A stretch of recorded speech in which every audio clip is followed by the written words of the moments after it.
बिस्मिल्लाहिर्रहमानिर्रहीम। अस्सलाम वालेकुम नाज़रीन, मैं अहमद फ़वाद हूँ और आप मेरा यूट्यूब चैनल देख रहे हैं। अहम ख़बरों, तजज़िये और तबसरे के साथ आज की व्लॉग में आपकी खिदमत में हाजिर हुआ हूँ और 3 बड़ी अहम ख़बरें हैं जो मैं आपके साथ शेयर करने जा रहा हूँ। सबसे पहली और बड़ी ब्रेकिंग न्यूज़ है, सुप्रीम कोर्ट ऑफ पाकिस्तान से चीफ जस्टिस कादी फ़ाइज़ ईसा की जानिब से हैरान कुन सरप्राइज़ दिया गया है। मामला क्या है, कुछ तफसीलात आपके साथ में शेयर करूँगा। क्लीन चिट दे दी गई है सुप्रीम कोर्ट ऑफ पाकिस्तान की जानिब से। ये माजरा क्या है और छुट्टी वाले दिन ये क्लीन चिट देने की जो खबर है ये क्या है, कुछ अहम तफसीलात हैं, एक्सक्लूसिव तफसीलात हैं। एक तो ये आपके साथ में शेयर करूँगा। दूसरे नंबर पर नाजरीन, जो एक मुलाकात हुई है या एक मीटिंग हुई है लंदन में नवाज़, शहबाज और मरियम के दौरान, जिसमें कुछ दीगर अफराद भी मौजूद थे।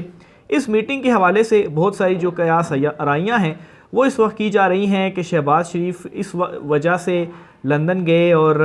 कि नवाज़ शरीफ ने एंटी इस्टेब्लिशमेंट बयानिया अचानक से अपना लिया था, उनको समझाने के लिए गए। मुख्तलिफ कॉन्स्पिरेसी थ्योरीज मौजूद हैं। बहरहाल इस मीटिंग की अंदरूनी कहानी, इन तीनों ने एक दूसरे से क्या कहा और कुछ दीगर अफराद जो इसमें मौजूद थे वो क्या मशवरे देते रहे, ये मुलाकात क्यों हुई, इस पर भी कुछ अहम और एक्सक्लूसिव डिटेल्स आपके साथ में शेयर करूँगा। इमरान खान साहब की वापसी, इमरान खान इलेक्शन के लिए अहल करार, इस पर भी कुछ अहम तरीन तफसीलात हैं। ख़ास तौर पर बैकडोर जो इस वक्त पैगाम रसानियाँ की जा रही हैं, इमरान खान साहब से क्या कहा जा रहा है और क्यों फ्रस्ट्रेशन का शिकार हैं इस वक्त जो दीगर सियासी जमातें हैं, इस पर भी कुछ अहम तफसीलात हैं, वो भी आज की व्लॉग में आपके सामने रखूँगा। सबसे पहले तो नाज़रीन, जो बड़ी खबर है सुप्रीम कोर्ट ऑफ पाकिस्तान से, वो आपके सामने रखते हैं और आपको बताते हैं कि 2 अहम जजिस और 2 सीनियर जजिस, एक सिटिंग और एक साबिक जज को क्लीन चिट दे दी गई है। बुनियादी तौर पर मामला ये हुआ है कि सुप्रीम जुडिशल कौंसिल में 2 जजिस के ख़िलाफ़ एक शिकायत आई थी और इनमें एक जो जज हैं वो तो सिटिंग जज जस्टिस इजाज़ुल अहसन, जो कि इस वक्त सीनियरिटी में तीसरे नंबर पर है, यानी कि चीफ जस्टिस कादी फ़ाइज़ ईसा पहले, फिर उसके बाद जस्टिस सरदार तारिक मसूद दूसरे और फिर उसके बाद जस्टिस इजाज़ुल अहसन साहब। और 14 महीने के बाद जब चीफ जस्टिस कादी फ़ाइज़ ईसा साहब रिटायर होंगे तो justice Ijazul Ahsan chief justice बनेंगे। इनके ख़िलाफ़ एक शिकायत थी और इसी तरह से साबिक चीफ जस्टिस उमर अताब बंदयाल, इनके ख़िलाफ़ भी मिसकंडक्ट की शिकायत थी और इस पर यह एक बड़ा फ़ैसला सामने आया है कि इस शिकायत को बेबुनियाद करार दे दिया गया है और जस्टिस सरदार तारिक मसूद जो हैं उनकी जानिब से इस शिकायत को बेबुनियाद करार देते हुए इसको रद्द कर दिया गया है और इसके ऊपर अपनी जो कानूनी एक राय है वो दे दी गई है। और जो इसकी रीज़न है वो यही है कि इस मिसकंडक्ट की शिकायत में कोई भी जो सबूत थे वो नहीं थे। लेकिन इसमें असल ख़बर एक और भी है कि एक और भी बड़े सीनियर जज हैं, उनके ख़िलाफ़ भी एक शिकायत है सुप्रीम जुडिशल कौंसिल में, लेकिन अभी तक उसके ऊपर कोई राय या उसके ऊपर कोई जो फ़ैसला है वो सामने नहीं आया। और इस वक्त ये भी दावा किया जा रहा है कि सुप्रीम कोर्ट में भी कुछ जजिस की जो छांटियाँ हैं शायद वो हों। सीनियर सहाफ़ी हैं हसन अयूब साहब, उनकी जानिब से ये जो दावा है वो किया गया है और इसमें वो ये दावा करते हैं कि सुप्रीम कोर्ट में भी जो एहतसाब है वो होगा और जस्टिस मुज़ाहिर अकबर नकवी जो हैं शायद ये हट जाएं अपने ओहदे से। और इसके अलावा मज़ीद भी कुछ जजिस हैं जिनके ऊपर जो ख़तरा है वो मंडला रहा है। तो बहरहाल ये एक बड़ा दावा है जो कि उनकी जानिब से किया गया है। बहरहाल सुप्रीम कोर्ट ऑफ पाकिस्तान में ये जो हलचल है वो जूँ जूँ दिन गुजरते जा रहे हैं चीफ जस्टिस कादी फ़ाइज़ ईसा साहब के, तो ये जो सूरत हाल है इसमें मज़ीद सनसनी सी इस वक्त पैदा होती जा रही है। आज 2 जजिस, एक तो साबिक और एक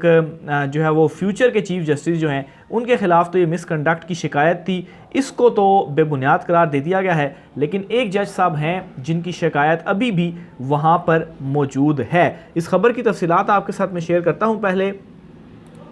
मामला इस तरह है जी कि नए चीफ जस्टिस पाकिस्तान के आते ही सुप्रीम जुडिशल कौंसिल मुतहरिक हो गई। साबिक चीफ जस्टिस उमर अताब बंदयाल और जस्टिस इजाज़ुल अहसन के ख़िलाफ़ मिसकंडक्ट की शिकायत बेबुनियाद करार दे दी गई। सुप्रीम जुडिशल कौंसिल के ने ये जो फ़ैसला है ये दिया है और ये जो शिकायत है इसके ऊपर इन्होंने फ़ैसला दिया। आम शहरी की जानिब से ये जो शिकायत थी वो दायर की गई थी और जस्टिस सरदार तारिक मसूद जो हैं उन्होंने दोनों शिकायत पर कानूनी राय दी है और मिसकंडक्ट का असल में इल्ज़ाम लगाया गया था इस रेफरेंस के अंदर, जिसको मुस्तरद कर दिया गया है। तो बहरहाल 2 जजिस को तो क्लीन चिट मिल गई है, एक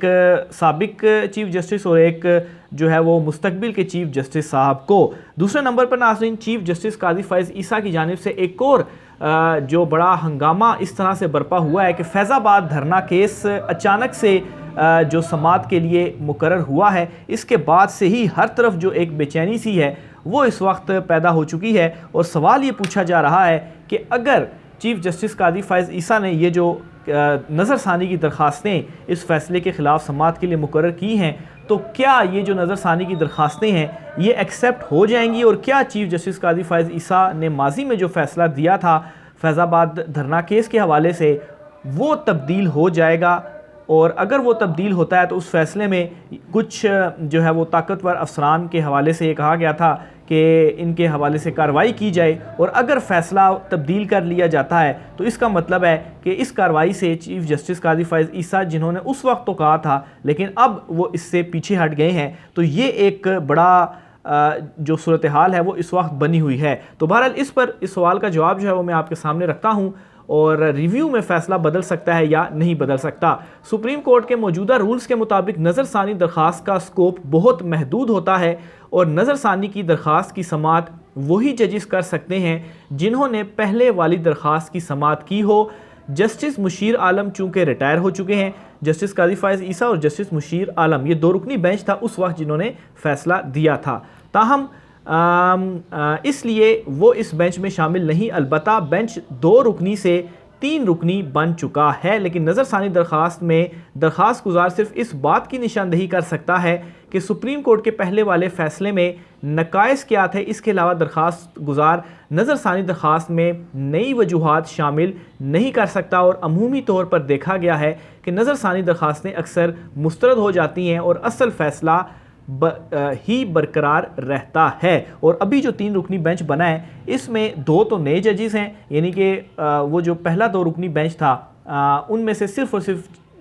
चीफ जस्टिस काजी फैज़ ईसा जो हैं वो इस बेंच का हिस्सा हैं, और बाकी 2 जो हैं वो नए जजेस होंगे, जिनमें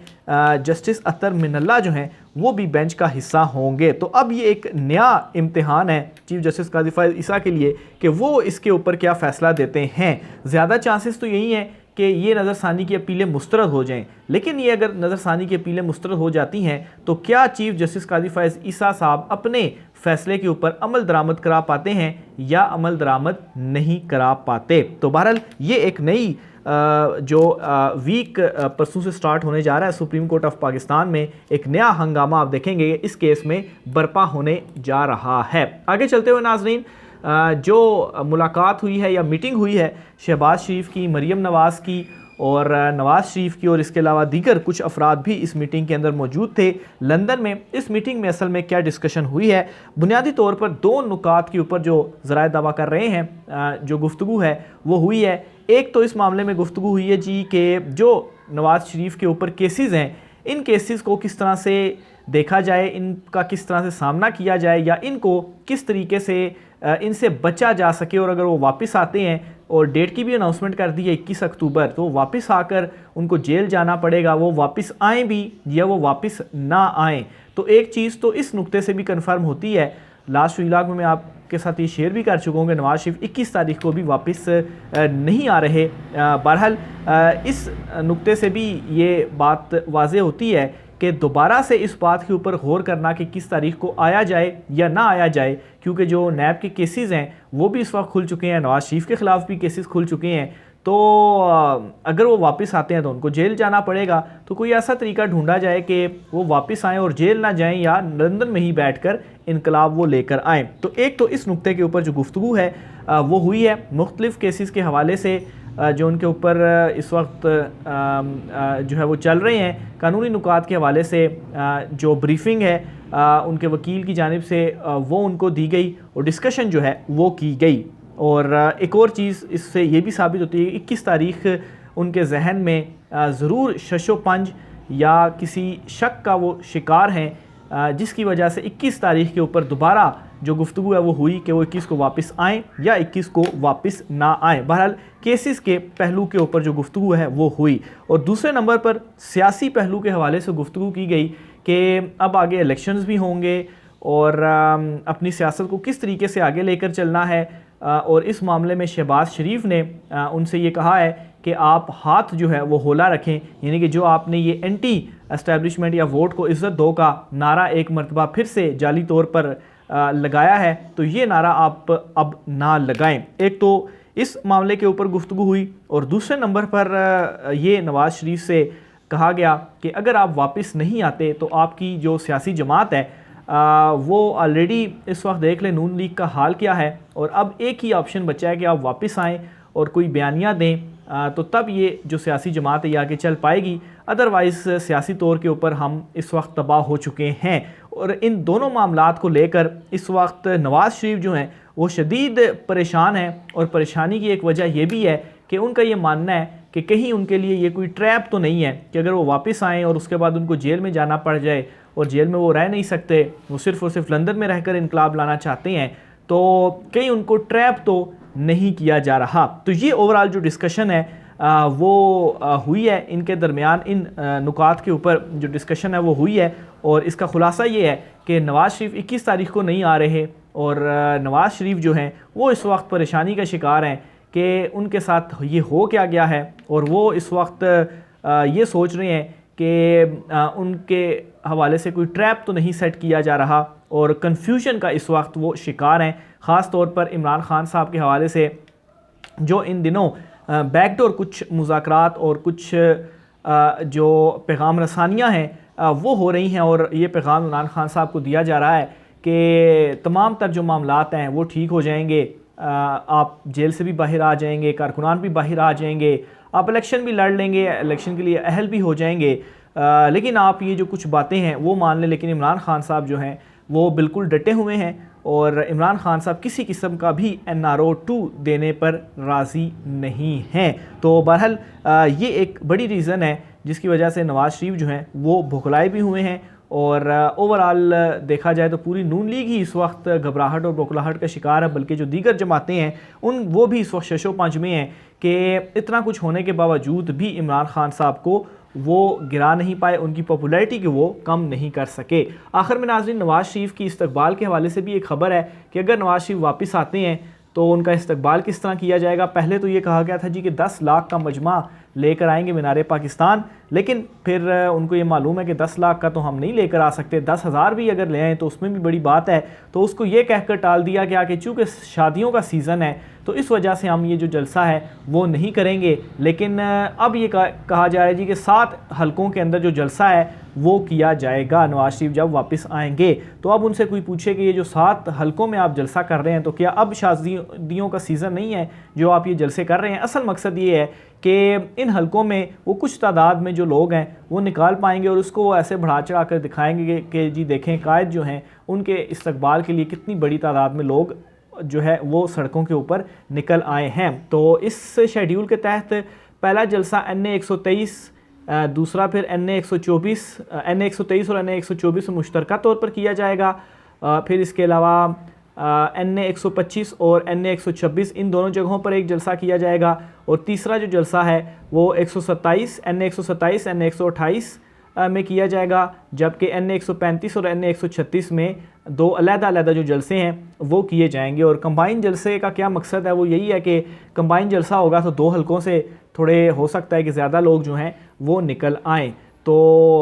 और जलसों की जो तारीख़ है वो 1 अक्टूबर से 8 अक्टूबर के दरमियान रखी जाएंगी। बहरहाल तारीख़ों का जो हतमी ऐलान है वो बाद में किया जाएगा। तो ये नवाज़ शरीफ की वापसी से पहले ये जो माहौल है, ये जो जलसे हैं वो किए जाएंगे, और इन जलसों में भी आप देखेंगे कि किस तरह से ये नाकाम होते हैं और मज़ीद इनकी जो स्ट्रेटजीज़ हैं वो किस तरह से नाकाम होती हैं। राय का सर कीजिएगा। आज की व्लॉग से इतना ही, मुझे इजाज़त दीजिए। अल्लाह हाफ़िज़।